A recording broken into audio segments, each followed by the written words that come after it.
시 공소장은 다음과 같았다.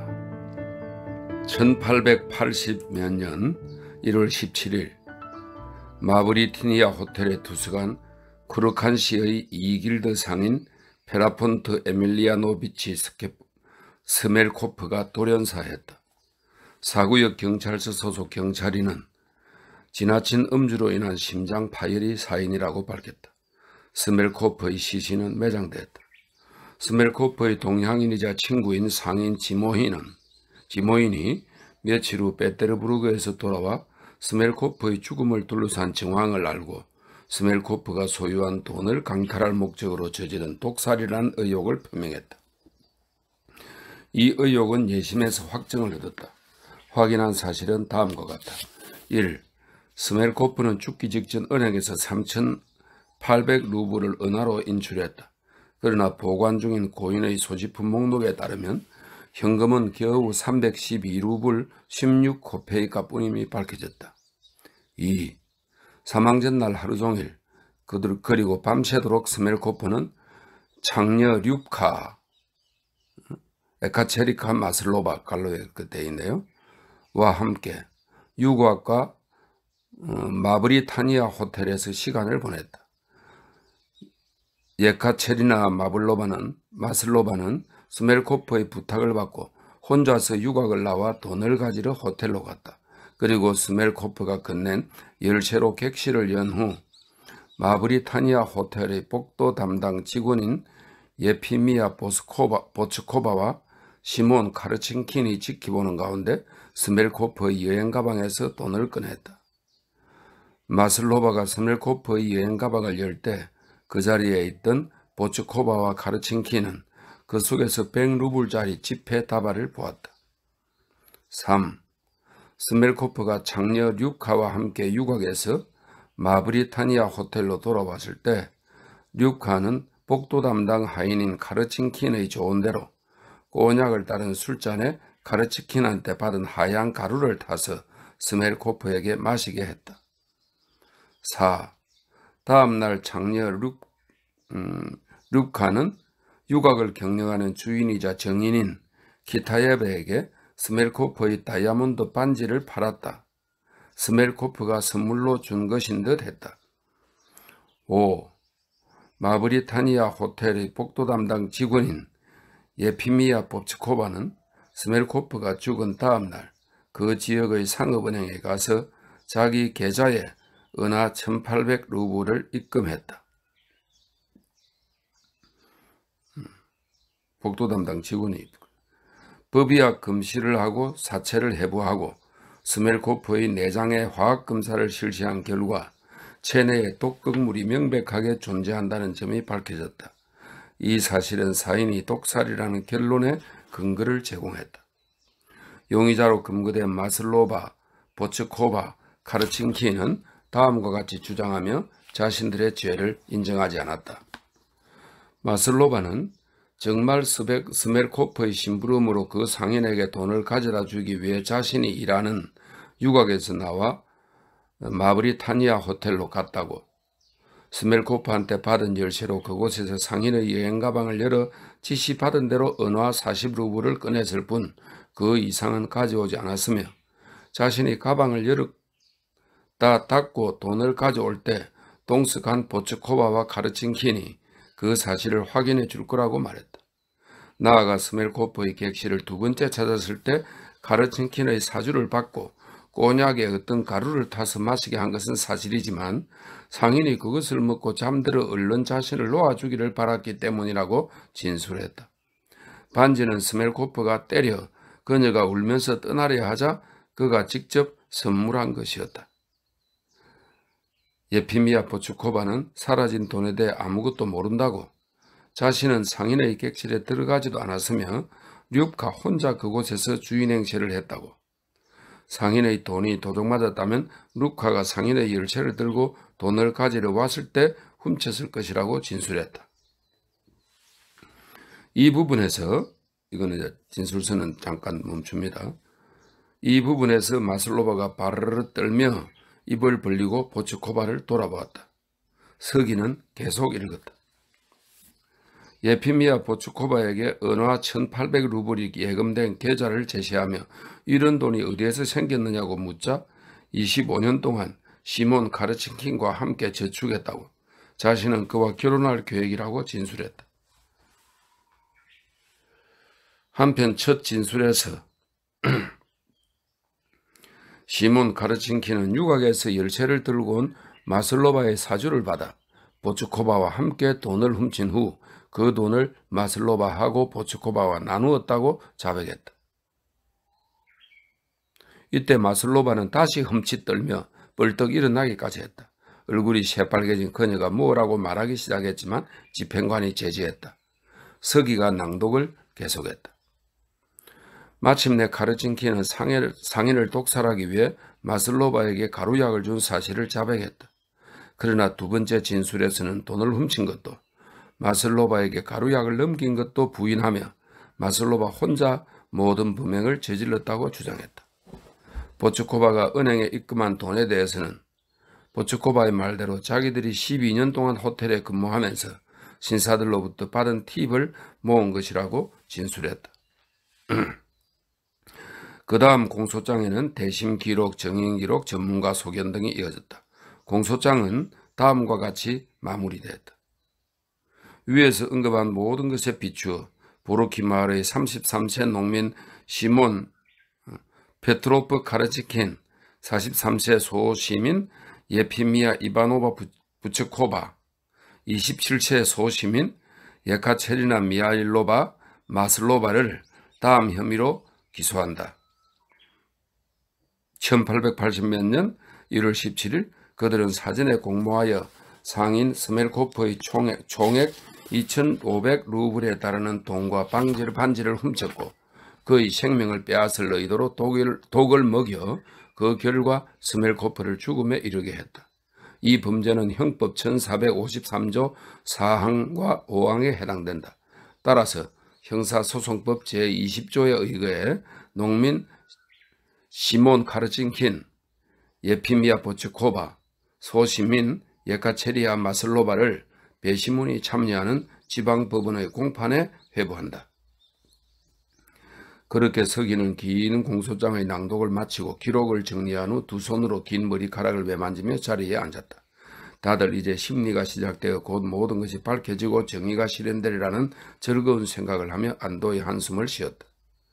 네울류도프만 그 감정을 맛볼 수 없었다. 그는 10년 전 순진하고 매력적인 소녀로 생각했던 마슬로바가 저질렀는지 모를 사건 앞에서 완전히 두려움에 사로잡히고 말았다. 11번째 글입니다. 공소장 낭독이 끝나자 재판장은 배석 판사들과 협의한 후 카르치킨에게 말했다. 그 표정은 곧 확실하게 모든 것을 아주 상세히 알게 될 것이라고 분명히 말하고 있었다. 농민 시몬 카르친킨, 그가 왼쪽으로 몸을 기울이며 입을 열었다. 시몬 카르친킨은 바지의 솔기를 따라 두 손을 뻗고 몸 전체를 앞으로 숙인 채 소리 없이 계속 두 뺨을 실룩거리면서 일어났다.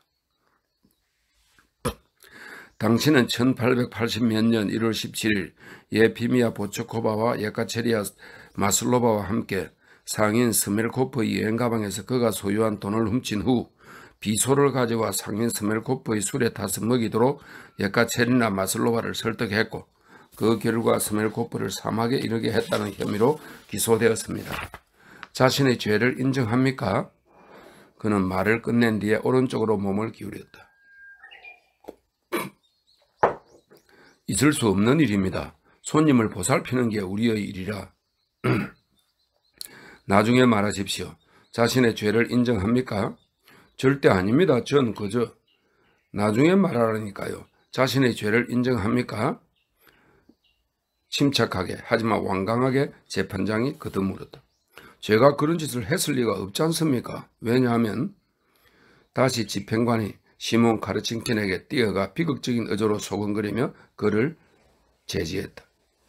재판관은 이제 이 건은 종결되었다는 표정으로 기록을 쥔 손을 움직여 팔꿈치 위치로 옮기고 예피미야 보츠코바를 돌아보았다. 예피미야 보츠코바, 당신은 1880몇 년 1월 17일 마브리타니아 호텔에서 시몬 카르친킨과 예카체리나 마슬로바와 함께 상인 스멜코프의 여행 가방에서 돈과 반지를 훔쳐 서로 나누어 가진 후 자신의 범죄를 은닉할 목적으로 상인 스멜코프에게 독을 마시게 했고 그 결과 그를 사망에 이르게 했다는 혐의로 기소되었습니다. 자신의 죄를 인정합니까? 전 아무런 죄도 짓지 않았습니다. 피고가 기세 좋게 단호히 말했다. 전 객실에 들어가지도 않은걸요. 이 더러운 년이 들어갔으니 인연이 저지른 짓이겠죠. 나중에 말하십시오. 재판장은 또 한 번 똑같이 부드러우면서도 단호하게 말했다. 그럼 당신은 자신의 죄를 인정하지 않습니까? 돈을 훔친 건 제가 아니에요. 독을 먹이지도 않았고요. 전 그 방에 들어가지도 않았다니까요. 제가 그 자리에 있었다면 인연을 쫓아냈을 거예요. 자신의 죄를 인정하지 않는군요. 절대로 그런 짓 한 적 없습니다. 아주 좋습니다. 예카체리나 마슬로바 재판장이 세 번째 피고를 돌아보며 입을 열었다. 당신은 상인 스멜코프의 여행가방 열쇠를 들고 공공의 집을 나와 이 공공의 집이 유곽을 말하는 것입니다. 마브리타니아 호텔 객실에 도착해 그 가방에서 돈과 반지를 훔쳐 그는 완전히 암기한 교재 단어인 양 술술 말하면서도 작은 유리병이 증거물 목록에 포함되지 않았다고 말하는 왼쪽 배석 판사의 말에 귀를 기울이고 있었다. 가방에서 돈과 반지를 훔쳐 재판장은 똑같은 구절을 되풀이했다. 나누어 가진 후 상인 스멜코프와 함께 다시 마브리타니아 호텔로 와서 스멜코프에게 독이 든 술을 마시도록 했고 그 결과 그를 사망에 이르게 했다는 혐의로 기소되었습니다. 자신의 죄를 인정합니까? 어떤 죄도 짓지 않았습니다. 마슬로바가 빠르게 말했다. 처음에 말씀드린 그대로 다시 말씀드릴게요. 훔치지 않았습니다. 훔치지 않았어요. 훔치지 않았다고요. 아무것도 훔치지 않았어요. 반지는 그 사람이 제게 직접 준 당신은 2,500루블을 절도한 죄를 인정하지 않습니까? 재판장이 말했습니다. 말씀드리겠습니다. 40루블 외에는 전혀 손을 대지 않았습니다. 그럼 술에 가루약을 타서 상인 스멜코프에게 준 사실은 인정합니까? 그 점은 인정합니다. 다만 저 사람들이 말한 대로 그 약은 수면제라고 어떤 해도 끼치지 않을 거라고 생각했어요. 상상도 못했습니다. 그럴 생각도 없었고요. 하나님 앞에 맹세합니다. 그럴 생각도 없었어요. 그녀가 말했다. 그렇다면 상인 스멜코프의 돈과 반지를 훔친 혐의에 대해서는 죄를 인정하지 않는단 말이군요. 재판장이 말했다. 하지만 가루약 준 사실은 인정하지요? 인정하긴 하지만 전 수면제일 거라고 생각했습니다. 그저 그 사람을 재우기 위해 죽었을 뿐이에요. 그럴 생각도 없었고 상상도 못했습니다. 아주 좋습니다. 재판장은 지금까지 얻은 결과에 만족하는 기색을 보였다. 그럼 그때 상황을 말해보세요. 그는 두 손을 탁자 위에 올리고 등받이에 몸을 기대며 말했다. 무슨 일이 있었는지 전부 말해보세요. 무슨 일이 있었냐고요? 갑자기 마슬로바가 말을 쏟아내기 시작했다. 호텔에 도착해서 그가 있는 객실로 안내를 받아갔어요. 그 사람은 이미 많이 취해 있었고요. 그녀는 그 사람이라는 단어를 말하면서 두려움이 서린 독특한 표정으로 눈을 크게 떴다. 전 떠나고 싶었지만 그 사람이 놓아주지 않았어요. 그녀는 갑자기 실마리를 놓쳤는지 아니면 다른 것을 떠올렸는지 입을 다물었다. 그러고 나서요? 그 다음에 어떻게 됐나고요? 그러고 나서 잠시 머물렀다가 돌아왔습니다. 그때 검사보가 한쪽 팔꿈치에 체중을 실은 부자연스러운 자세로 몸을 반쯤 일으켰다. 질문을 하겠습니까?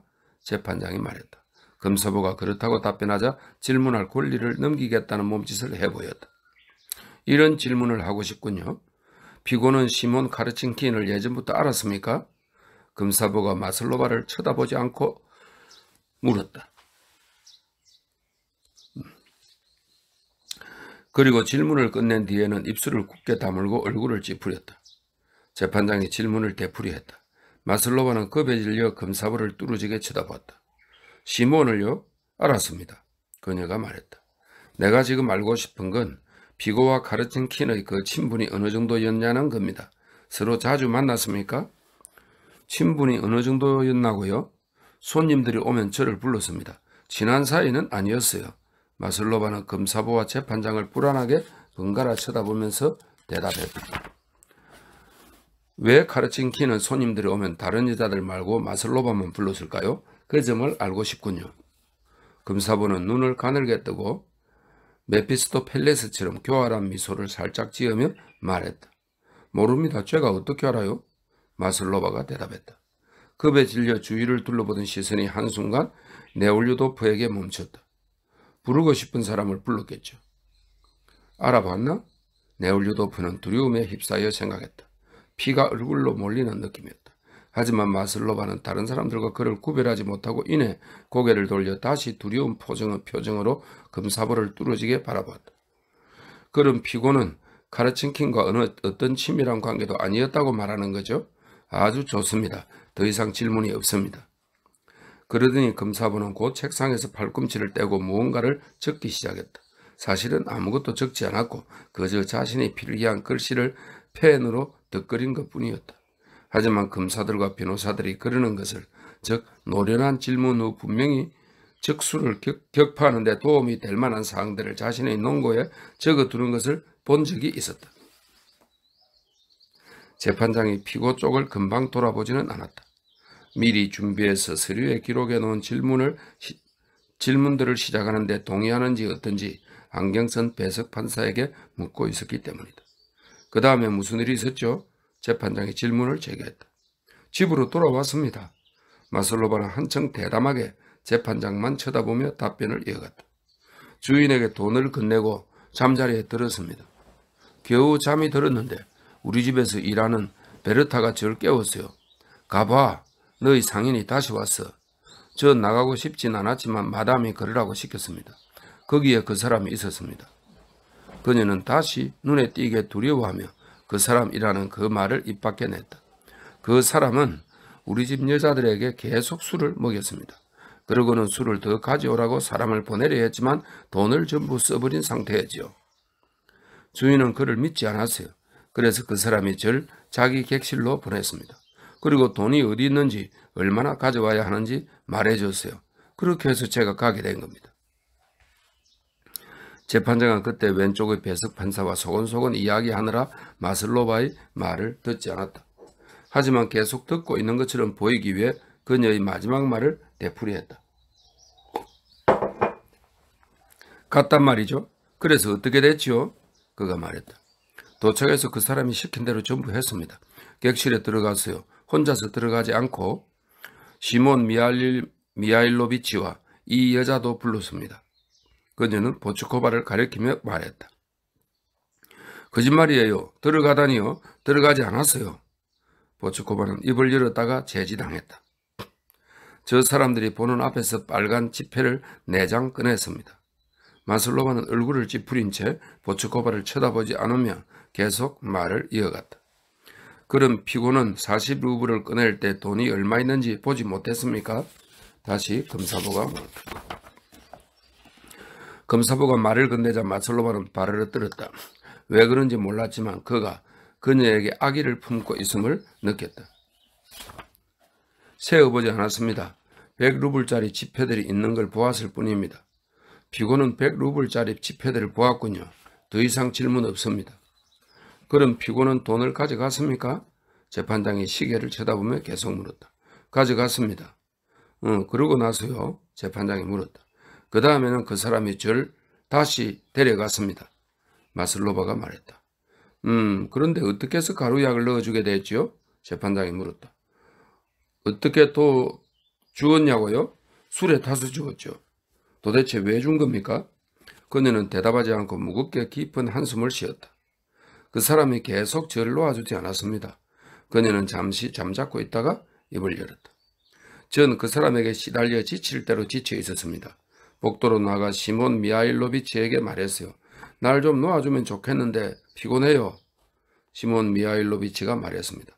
우리도 그 인간 때문에 성가셔. 우리가 그 자리에서 그자에게 수면제를 줄까 하는데 그자가 잠들면 너도 갈 수 있잖아. 제가 말했습니다. 좋아요. 전 그게 독약이라고 생각하지 못했습니다. 시몬 미하일로비치가 저에게 작은 종이 조각을 주었습니다. 제가 들어갔더니 가리개 너머에 누워있던 그 사람이 바로 꼬냑을 가져오라고 하더군요. 전 탁자에서 핀샹파뉴를 집어, 핀샹파뉴는 꼬냑 종류랍니다.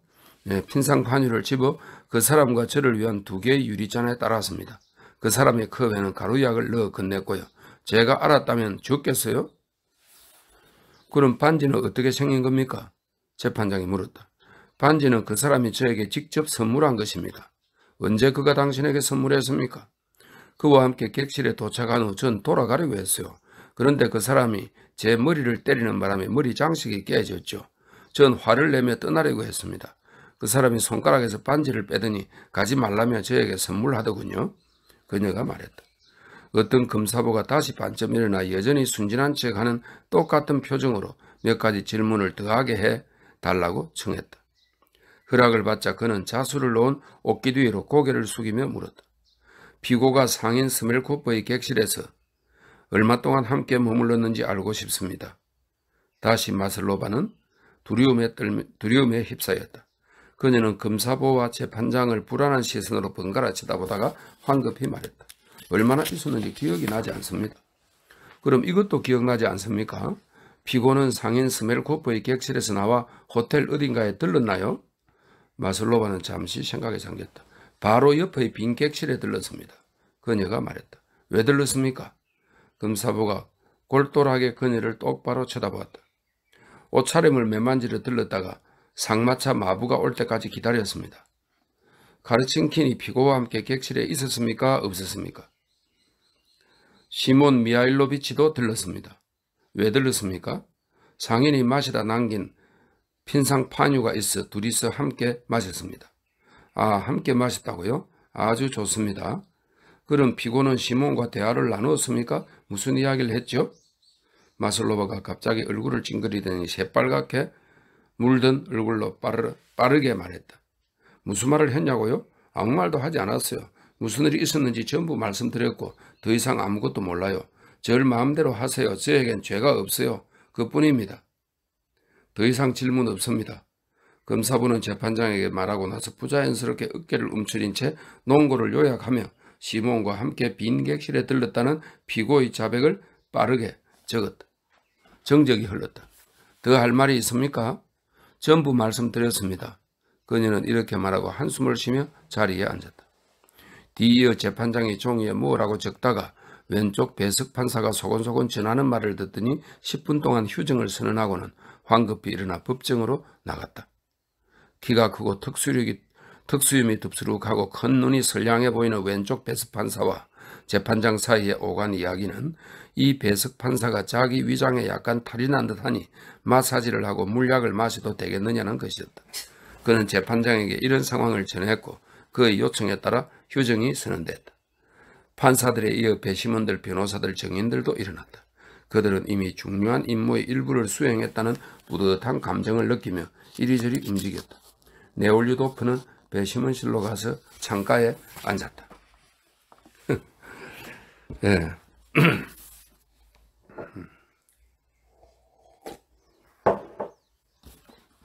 12번째 글입니다. 그렇다. 카츄샤였다. 네올류도프와 카츄사의 관계는 이러했다. 네올류도프가 카츄사를 처음 본 것은 대학교 3학년 재학 중 토지 사유에 대한 논문을 준비하며 고모들 집에서 여름을 보낼 때였다. 보통 여름에는 어머니가 소유한 모스크바 근교의 큰 영지에서 어머니와 누이와 함께 지냈다. 하지만 그해 누이는 결혼을 했고 어머니는 외국의 온천으로 떠났다. 네올류도프는 논문을 써야 했기 때문에 고모들 집에서 여름을 보내기로 결정했다. 벽지에 자리 잡은 그 집은 기분을 달랠 거리도 없는 조용한 곳이었다. 고모들은 조카이자 상속자인 그를 깊이 사랑했다. 그도 그들을 사랑했고 그 고풍스럽고도 소박한 삶을 사랑했다. 그의 이름 고모들 집에서 네올류도프는 젊은이가 처음으로 타인의 지시에 의지하지 않고 혼자의 힘으로 삶의 아름다움과 중요성, 삶 속에서 인간에게 부여된 임무의 의의를 온전히 인식할 때의 환희를, 자신과 전 세계의 무한한 발전 가능성을 보면서 자신이 꿈꾸는 완벽함을 성취하겠다는 희망과 충만한 확신을 품고 이 완성에 몰두할 때의 환희를 경험했다. 그의 학기 중에 스펜서의 사회 정학을 읽었고 특히 자신이 대지주의 아들이었기에 토지 사유에 대한 스펜서의 이론에서 강렬한 영향을 받았다. 아버지는 부유하지 않았지만 어머니가 토지 약 1만 재산 친야를 지참금으로 받았다. 그는 그때 처음으로 토지 사유의 잔혹성과 불공평함을 온전히 깨닫게 됐다. 그리고 도덕적 요구를 위한 희생에서 가장 지고한 정신적 기쁨을 얻는 사람이었기 때문에 토지 소유권을 행사하지 않기로 결심하고 아버지에게서 상속받은 토지를 농민들에게 넘겼다. 그가 쓰는 논문 주제도 이것이었다. 그의 시골 고모들 집에서 그의 생활은 이런 식으로 이루어졌다. 그는 매일 일찍, 때로는 새벽 3시에 일어나 해가 뜨기 전 아침 일찍 안개가 깔려있는 시간에 언덕 아래 강으로 헤엄을 치러 갔다가 아직 이슬이 풀잎과 꽃잎에 맺혀있는 동안 돌아오곤 했다.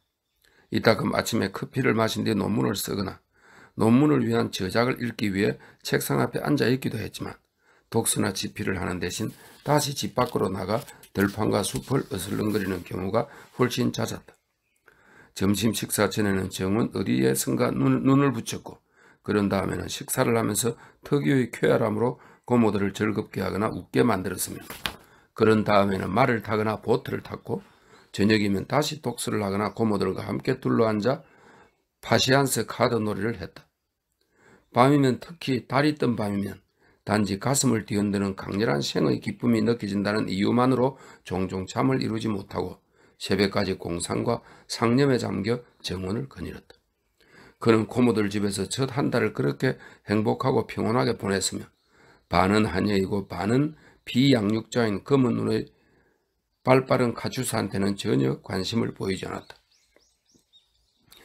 당시 어머니의 날개 밑에서 자란 네올유도프는 19살의 매우 순수한 젊은이였다. 여자에 대해서도 아내의 모습으로만 상상 속에 그려보았다.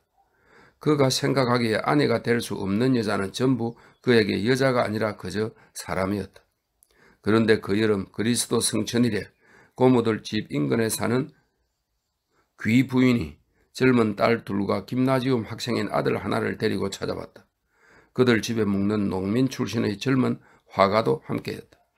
차를 마신 후 사람들은 풀을 깎아둔 집 앞의 작은 초지에서 술래잡기를 했다. 카츄사도 끼워주었다. 몇 차례 짝이 바뀌었고 네올유도프는 카츄샤와 짝을 지어 도망치게 됐다. 카츄샤를 볼 때는 언제나 기분이 좋았지만 그녀와 자기 사이에 어떤 특별한 관계가 생길 수도 있다는 생각이 머리에 떠오른 적은 없었다. 휴, 저 두 사람은 도저히 잡을 수 없겠네요. 술래가 되어 짧고 구부정해도 튼튼한 농부의 다리로 매우 빠르게 달리던 쾌활한 화가가 말했다.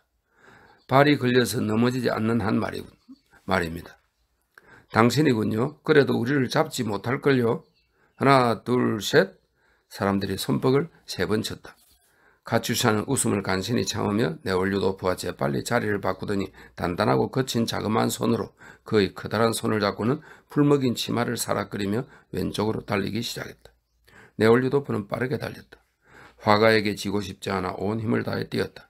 주위를 둘러보던 그는 화가가 카츄샤를 뒤쫓는 것을 보았다. 그녀는 탄력있고 풋풋한 두 다리를 발랄하게 놀리면서 잡히지 않고 왼쪽으로 멀리 달아났다.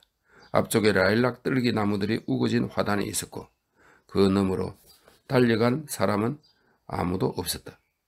그런데 카츄사가 네올유도프를 돌아보더니 고갯짓으로 화단 뒤에서 만나자는 신호를 보냈다. 그는 신호를 알아차리고 뜰기 나무들 뒤쪽으로 달렸다. 하지만 그곳 뜰기 나무들 뒤편에는 그가 미처 몰랐던 도랑이 무성하게 자란 엉겅퀴에 뒤덮여 있었다. 그는 도랑에 걸려 넘어지면서 두 손이 엉겅퀴에 찔리고 어느새 내린 저녁 이슬에 축축이 젖었다. 그래도 그는 자신의 모습에 헛웃음을 지으며 다시 벌떡 일어나 공터로 달려갔다. 촉촉한 까치밤나무 열매처럼 검은 눈동자를 반짝이고 환한 미소를 지으면서 카츄사가 그를 향해 날듯이 뛰어왔다. 그들은 서로를 향해 달려와 손을 맞잡았다. 가시에 찔린 것 같은데요. 그녀가 그의 손을 잡지 않은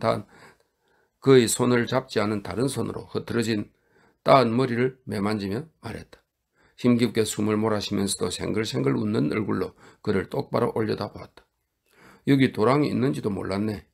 그도 미소를 지으면서 손을 놓아주지 않은 채 말했다. 그녀가 다가서자 그가 그녀의 얼굴 쪽으로 고개를 돌렸다. 스스로도 어떻게 그런 일이 일어났는지 알 수 없었다. 그녀는 피하려 하지 않았고 그는 그녀의 손을 더욱 세게 쥐며 그 입술에 입을 맞췄다. 어머나, 그녀가 말했다. 그녀는 재빠른 동작으로 손을 빼고 그를 피해 달아났다. 라일락 뜰기나무 쪽으로 달려간 그녀는 하얀 꽃이 이미 져버린 라일락 가지를 2개 꺾어 발갛게 달아오른 얼굴을 두들기더니 그를 돌아보며 두 팔을 힘차게 흔들어 보이고는 술래잡기를 하는 다른 사람들에게로 돌아갔다. 그때부터 네올류도프와 카츄사의 관계가 달라졌다.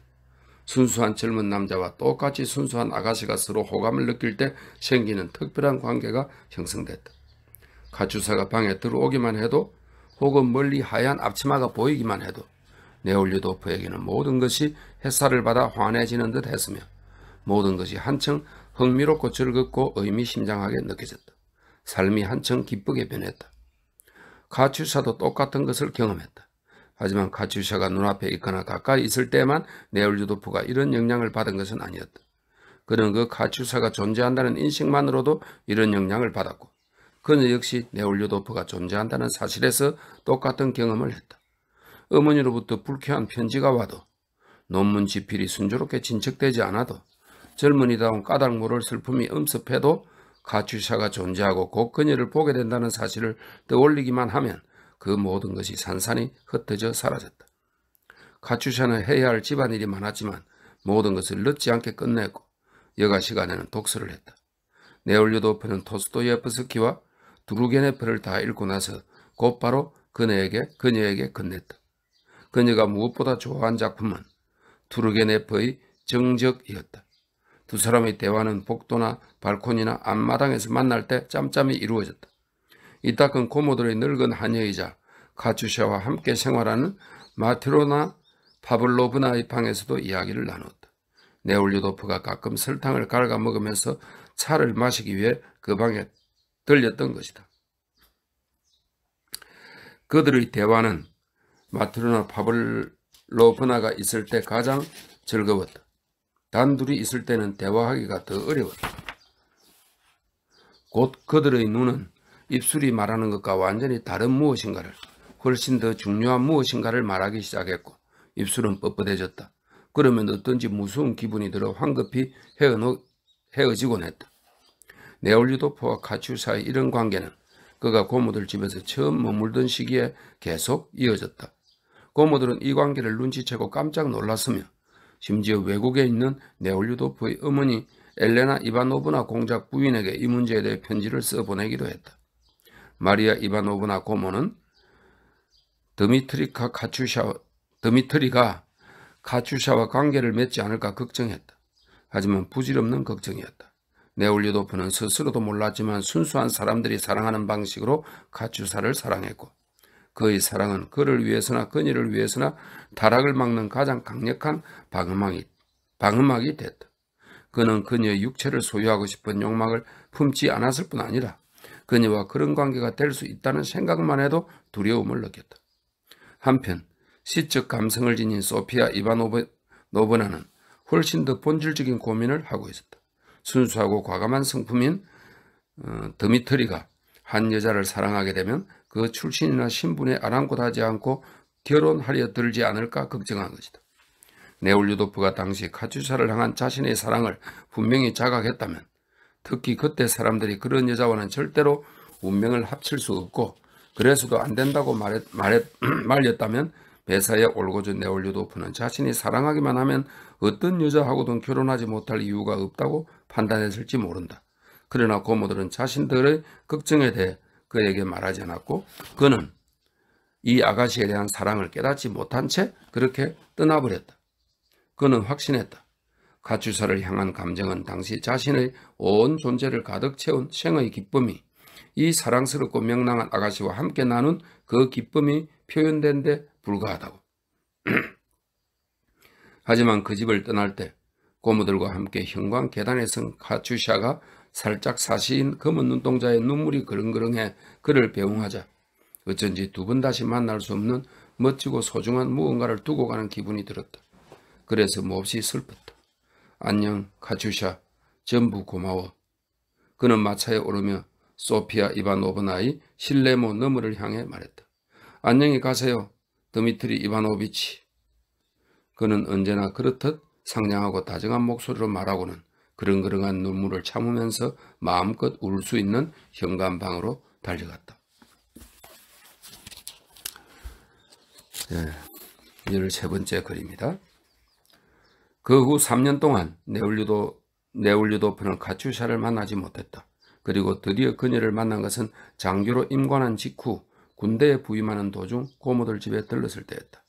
이미 그는 3년 전 그 집에서 여름을 보낼 때가 완전히 다른 사람이 되어 있었다.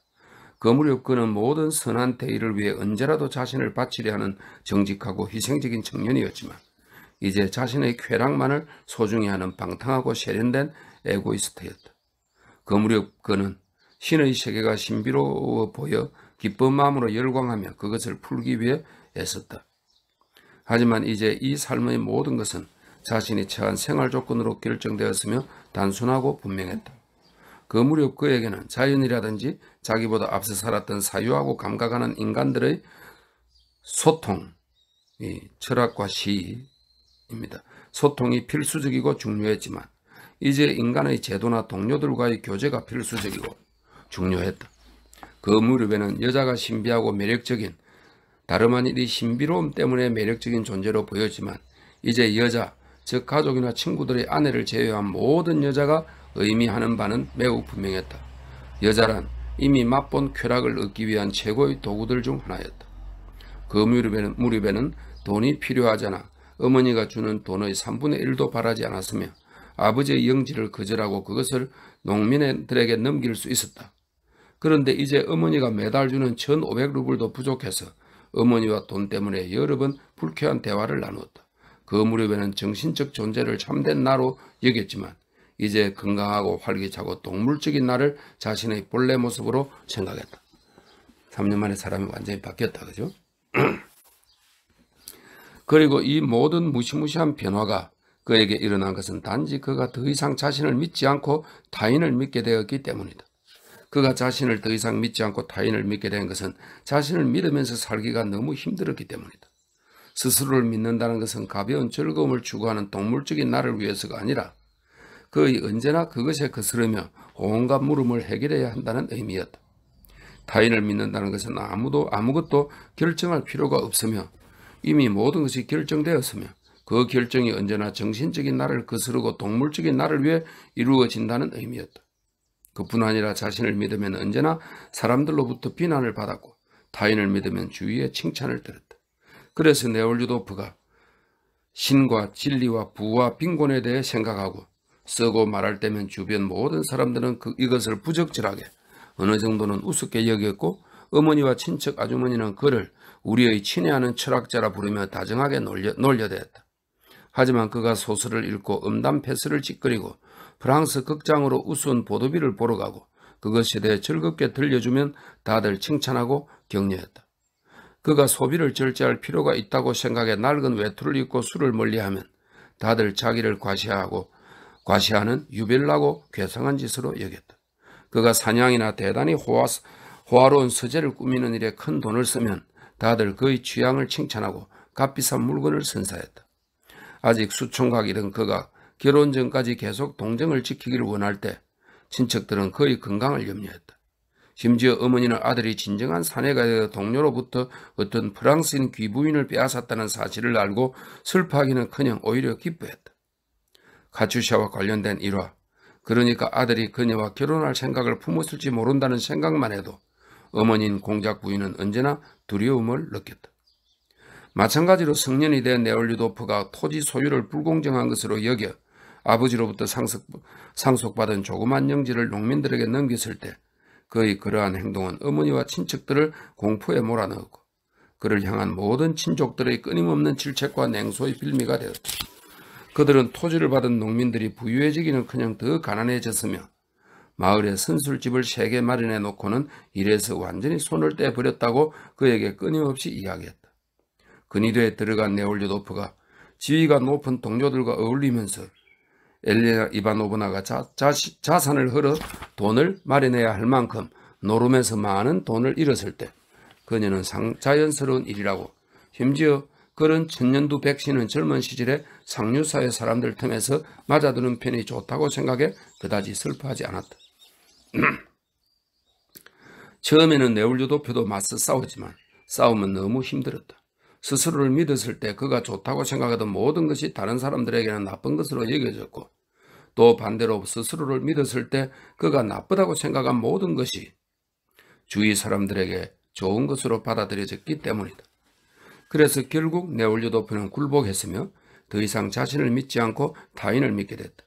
그리고 초기에는 자신을 이처럼 포기하는 것이 불쾌하기도 했지만 이 불쾌한 느낌은 그다지 오래가지 않았다. 이 무렵 담배와 술을 시작한 네올유도프는 얼마 지나지 않아 이런 불쾌한 감정을 더 이상 느끼지 않았으며 심지어 큰 안도감마저 맛보았다. 그리하여 열정적인 기질의 네올유도프는 주위 모든 사람들이 인정하는 이 새로운 생활에 완전히 자신을 내맡겼고, 다른 무언가를 요구하는 목소리를 자기 안에서 완전히 압살해버렸다. 이런 생활은 베테르부르크로 거처를 옮긴 이후에 시작돼 군에 입대하면서 정점에 이르렀다. 군복무는 대체로 사람들을 망친다. 그것은 군대에 들어간 사람들을 완전한 무의, 즉 합리적이고 유익한 노동이 부재한 상태에 몰아넣고 인간의 모든 의무를 면제해준다. 그 대신 연대, 제복, 군기 같은 상징적인 명예만을 내세우고, 아울러 한편으로는 타인에 대한 무제한의 권력을, 다른 한편으로는 상관에 대한 맹목적인 복종을 제시한다. 하지만 제복과 군기의 명예가 따르고 폭력과 살인이 허용되는 군복무의 이런 일반적인 타락에 막대한 재산이나 짜르 가문과의 친밀한 교제에서 비롯된 타락, 갈로 이루고 부유한 명무원가 출신의 장교들만 복무하는 선발된 건의 연대들에서 흔히 일어나는 일이랍니다. 타락까지 더해지면 그 영향 아래 놓인 사람들은 광기나 다름없는 에고이즘 상태로 내몰린다. 그리하여 네올유도프는 군대에 들어가 동료들과 같은 방식으로 살기 시작하면서 그런 광적인 에고이즘 상태에 빠지고 말았다. 할 일이라고는 전혀 없었다.